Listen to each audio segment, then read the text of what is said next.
नमस्कार दोस्तों, स्वागत है आपका मेरे YouTube channel teach info smart में। दोस्तों, आज हम लोग इस वीडियो के माध्यम से अध्ययन करेंगे प्राचीन भारत के बारे में। इसके पहले मैंने प्राचीन भारत में आपको सिंधु घाटी सभ्यता पढ़ा दिया है और आज मैं आपको पढ़ाऊंगा वैदिक काल के बारे में। और वैदिक काल में ऋग वैदिक काल और उत्तर वैदिक काल पढ़ेंगे हम लोग। बहुत ही महत्वपूर्ण क्वेश्चन इसमें बनते हैं। इसमें जितने भी महत्वपूर्ण क्वेश्चन बनते हैं मैं ऑब्जेक्टिव आपके लिए लाने वाला हूं, एक सीरीज चलाने वाला हूं। जितने भी क्वेश्चन बनेंगे मैं सब करवाऊंगा। आपको बस साथ में बने रहना है और देखते रहना है। ध्यान से, मन से आप पढ़ाई करते रहिए। और इसमें मैं आपको जो ऑब्जेक्टिव पढ़ा रहा हूँ, ऑब्जेक्टिव मैं आपको एक ओवरव्यू दे रहा हूँ, अर्थात मैं एक छोटा सा एग्ज़ाम पॉइंट ऑफ व्यू से आपको समझाने का प्रयास कर रहा हूँ कि उत्तर वैदिक काल, सिंधु घाटी सभ्यता ये क्या चीज़ था, कि आपको थोड़ा सा समझ में है। बाकी जो कुछ भी होगा वो मैं आपको क्वेश्चन बताऊंगा। ठीक, ये आपको ध्यान देना है। तो मैं बहुत सारे क्वेश्चन करवाने वाला हूं अभी, लेकिन ये जानकारी आपको होना महत्वपूर्ण है। अच्छा, ये क्या चीज़ है प्राचीन भारत? प्राचीन भारत जैसे आज मैं चल रहा हूं, आज आप चल रहे हैं, आज आप आधुनिक युग में जी रहे हो। आपके पहले भी ऐसे ही लोग आए होंगे, उन्होंने अपना जीवन यापन किया होगा। कुछ ऐसी घटनाएं घटित हुई होंगी जिससे कि वो अपने आप को इस यूनिवर्स में नहीं रख सके, अर्थात सर्वाइव नहीं कर सके और वो विलुप्त हो गए। तो वैसे ही आपको ध्यान देना है कि ये जो ऋग वैदिक काल, उत्तर वैदिक काल, प्राचीन भारत, मध्यकालीन भारत है ना, ये सब आधुनिक काल भारत, ये सब जो पढ़ते हो आप, इनमें यही सब बातें हैं कि पहले भी ये चीज़ें हो चुकी हैं। आपको ये ध्यान देना है। पढ़ने से पहले आपको समझना बहुत ज़रूरी है। अगर समझ में आ गया आपको तो पढ़ने से सब चीज़ें क्लियर हो जाती हैं। ठीक है, समझिए पहले कि ये क्या है उत्तर वैदिक काल। ठीक है, वैदिक काल क्या है, ऋग वैदिक काल क्या है, इन सब चीज़ों को समझिए। जैसे आज आप जी रहे हो तो इसके पहले भी बहुत सारे लोग आए होंगे और वो भी अपना जीवन यापन कर रहे होंगे। जैसे आज कोरोना चल रहा है, वैसे उस समय भी कुछ ऐसी घटनाएं होंगी कि उनको इतनी टेक्नोलॉजी थी नहीं, तो वो कैसे नहीं रह पाए, क्या हुआ, कौन सी घटना घटी।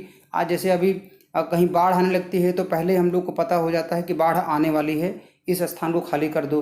हो सकता है उस टाइम के लोग ना जान पाए हों, जैसे सिंधु घाटी सभ्यता विलुप्त हो गई तो वो लोग ना जान पाए हों कि नदी का जो धारा थी वो उसी साइड में मुड़ गई हो, है ना। तो बहुत सारी चीज़ें हैं और अभी इन चीज़ों पर जो है अध्ययन चल रहा है।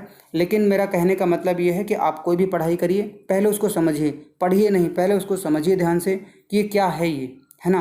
क्यों पे जाइए, कैसा क्यों हुआ, ये क्या है, बस उसका आंसर आपको मिल जाएगा और पढ़ने में भी बहुत ज़्यादा मज़ा आएगा। मेरी बात को बहुत गंभीरता से समझिएगा, मैं जो आपको बताना चाह रहा हूँ, क्योंकि पढ़ने का जो सही तरीका होता है वो यही होता है, ऐसे ही आपको पढ़ना होता है। यह आप विशेष रूप से ध्यान दीजिएगा। तो वैदिक काल देखिए, वैदिक काल में ऋग वैदिक काल हम लोग आज पढ़ेंगे और इसके बाद में उत्तर वैदिक काल भी इसी वीडियो में पढ़ेंगे। वीडियो शुरू करने से पहले मैं आपको बता देना चाहता हूँ कि बहुत सारे ऐसे स्टूडेंट हैं जिनको इस डेट में बहुत डाउट होता है। डाउट का मतलब ये है कि कभी 2500 आ गया, कभी 1500 आ गया, कभी 600 आ गया, है ना। तो ये आपको डाउट ना रहे, ये भी आपको समझना बहुत ज़रूरी है। रटो नहीं, आपको मैं पढ़ाऊँगा और समझाऊँगा। दोस्तों, यदि आप चैनल पर नए हो तो चैनल को सब्सक्राइब कर लीजिएगा, जिससे कि आने वाले वीडियोज़ का आपको बेनिफिट मिलता रहे। अब हम लोग इस वीडियो में शुरुआत करेंगे वैदिक काल, और वैदिक काल में पढ़ेंगे ऋग वैदिक काल के बारे में और उत्तर वैदिक काल के बारे में।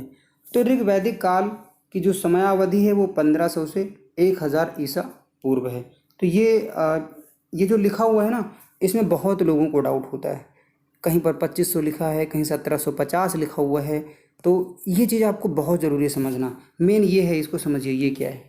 ठीक है, देखिए, मान लीजिए ये मैंने एक लाइन खींचा और इसी लाइन पर देखिए, इसको मैंने मान लिया कि ईसा मसीह जी का जन्म हुआ था। तो अगर आप इनके जन्म के पहले की बात करेंगे, ठीक है, तो वहाँ पर ईसा पूर्व आएगा। और अगर बाद की बातें करेंगे, अगर आप इनके जन्म की बाद की बातें, तो इनके जन्म के बाद जाएगा। ठीक है, तो देखिए ये जो घटना हुई है ये यहीं कहीं पर होगी। मैंने मान लिया कि जो सिंधु घाटी सभ्यता थी वो 2500 ईसा पूर्व में थी, तो मैंने मान लिया 2500 यहाँ पर हो गया। भाई, इनके जन्म से जितने ज़्यादा दूर जाएंगे उतनी ही बड़ी संख्या आपको मिलेगी। ठीक है, और जितने कम दूरी पर जाएंगे उतनी छोटी संख्या मिलेगी। तो यहाँ कहीं पर हुआ होगा तो 1500 से लेकर के 1000 हो गया, अर्थात 1500 ये और यहाँ पर 1000 मान लेता हूँ, मतलब इसके बीच में ये घटना घटी हुई होगी, अर्थात घटित हुई होगी। ठीक है, वैदिक काल। तो उम्मीद करता हूँ ये आपको समझ में आ गया होगा। जो पूर्व की बातें होती हैं उसमें ईसा पूर्व लिखा होता है, और जो बाद की बातें होती हैं अर्थात ईसा मसीह के जन्म की बाद की बातें जब बोली जाती हैं तो उसके साथ में जो टाइम पीरियड लिखा होता है वो ईस्वी में लिखा होता है। ठीक है,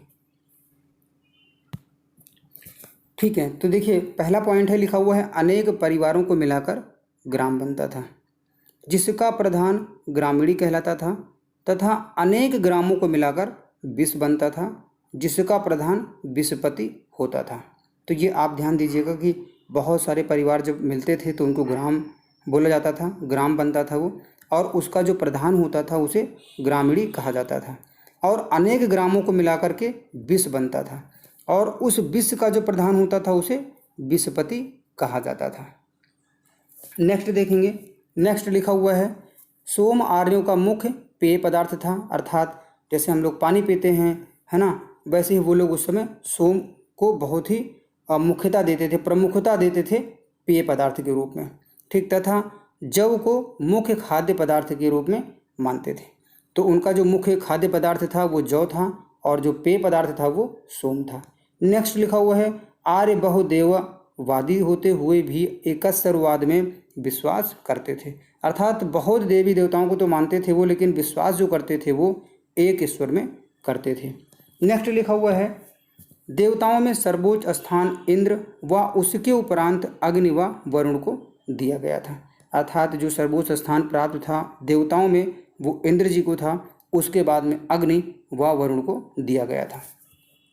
नेक्स्ट देखेंगे, लिखा हुआ है अनेक विषयों का समूह जन या कबीला कहलाता था जिसका प्रधान राजा या राजन या गोप होता था।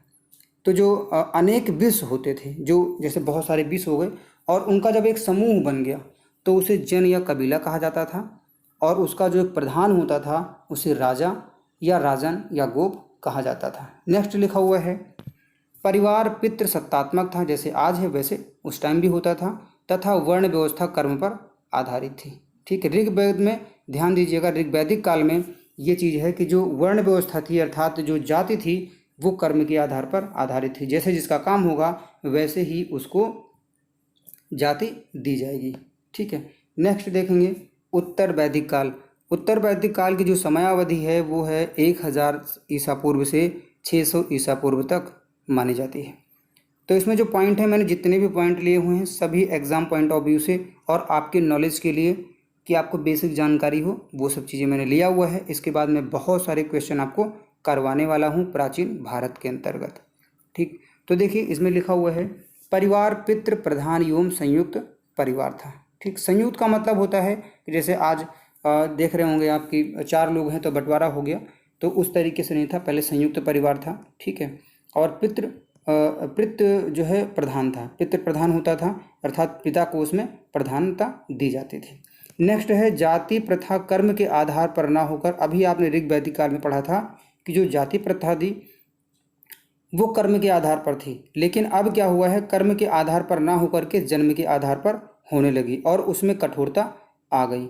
ऋग्वेद के 10वें मंडल में 4 वर्णों का उल्लेख प्राप्त होता है। ठीक है, अर्थात जो ऋग्वेद का 10वां मंडल है उसमें 4 वर्ण बताया गया है कि कौन कौन से हैं। तो ये आपको ध्यान देना, अर्थात 4 जातियों के बारे में बताया गया है, तो आप विशेष रूप से ध्यान दीजिएगा। बहुत सारे क्वेश्चन इससे भी बनेगा और मैं आपको करवाऊंगा आगे आने वाले समय में, मतलब बहुत जल्द करवाऊंगा। नेक्स्ट क्वेश्चन है पॉइंट है कृषि आर्थिक जीवन का मुख्य आधार बनी। लोहे का प्रयोग सर्वप्रथम इसी काल में किया गया था। तो ये क्वेश्चन भी बनता है कि लोहे का जो प्रयोग था वो सर्वप्रथम किस काल में किया गया था। तो लोहे का प्रयोग सर्वप्रथम उत्तर वैदिक काल में किया गया था।